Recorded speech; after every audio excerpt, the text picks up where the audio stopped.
So we are finally here. After roughly 6 weeks of this FJ sitting in my garage replacing the timing chains, we are ready to start it for the first time. Just last night, I spent a solid 4.5 hours just buttoning up the top of the engine, fresh oil, fresh coolant.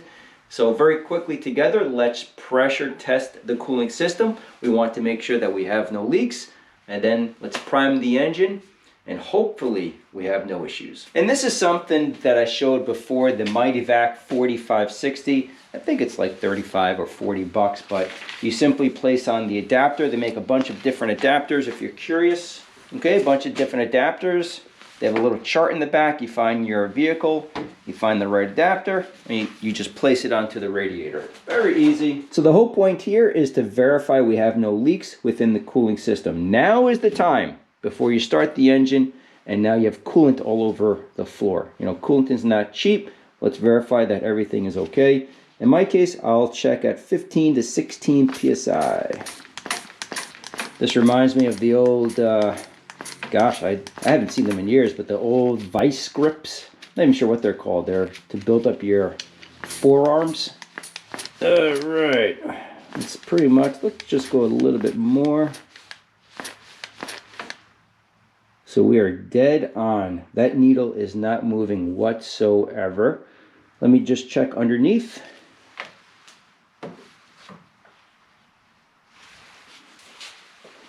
Now check all of the connections, the hoses, the radiator itself.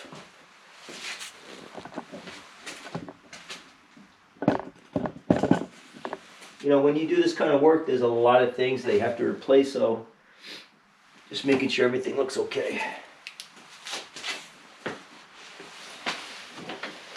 Okay. Now, before we start the vehicle, I want to remove the fuel pump relay. That's because I want to prime the engine with oil pressure before we start it for the first time. Plus, because the timing chains are replaced, I want to hear the engine crank. It should sound just like a normal engine, a healthy engine. If I hear any skipping or any clanking, then something's really off. So, just one more safety procedure. Let's find the relay here. We can see from the inside cover that this guy is the fuel pump relay. Okay, so let's reconnect the battery. Now the other thing, when the vehicle runs, it's going to be a little squeaky at first.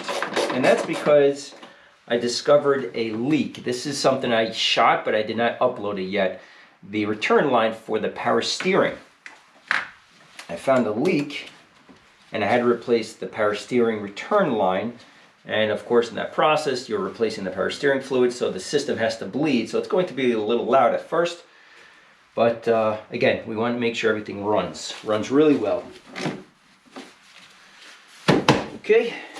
Now, before we start the vehicle, I want to delete the trouble code, which in this case was P0016.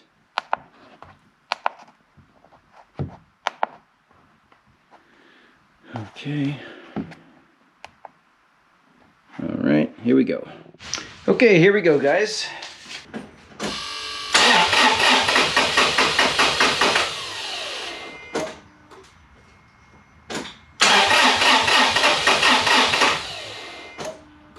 Now the battery clearly sounds like it needs to be charged, so let me charge it up for an hour and I'll come right back.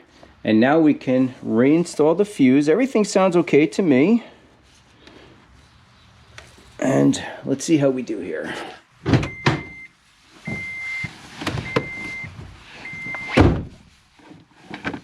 Okay, here we go.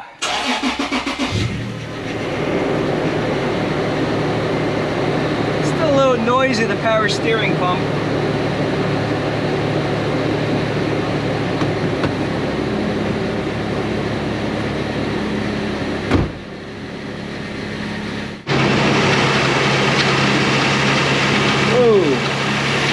It's making a big mess. Let me just turn it off.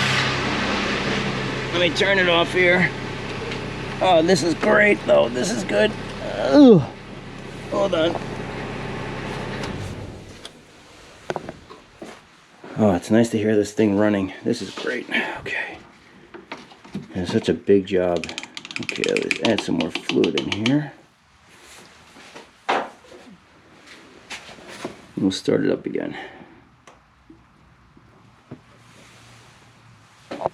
Okay, that is cold minimum.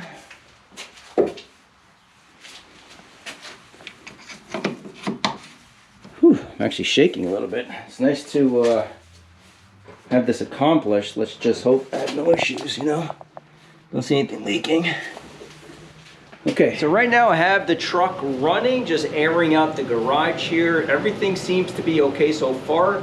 Now, unfortunately, I can't take it for a test drive because I still have to tag it. It's not even registered yet. So next week I can run to the DMV, take this thing out for a test drive. It needs gas, but so far no leaks and it's running well.